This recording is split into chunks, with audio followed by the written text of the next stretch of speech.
čudan zeman nastade, sve zlikovac postade, din dušmanin ustade, šta se hoće za Boga.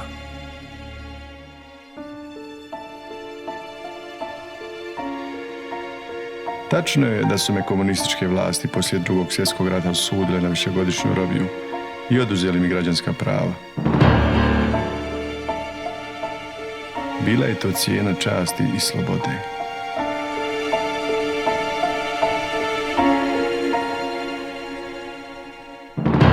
Da čujem onu tvoju pjesmu Čudan zeman nastade, zbog koje sam te i pozvao u travnju.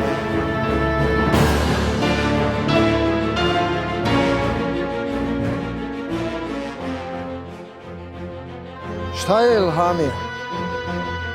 Što se lomiš i premišljaš? Ljudi su baš iznad carevine i padišanja. Pjesmom potari pjesmu!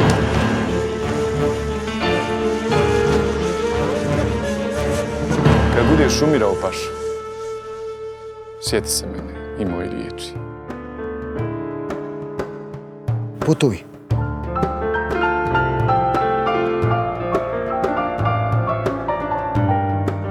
I kod paša ima ljudi, ko je dobar vrlo hudi, kad je više zlijeh ljudi, niko ne zna do Boga.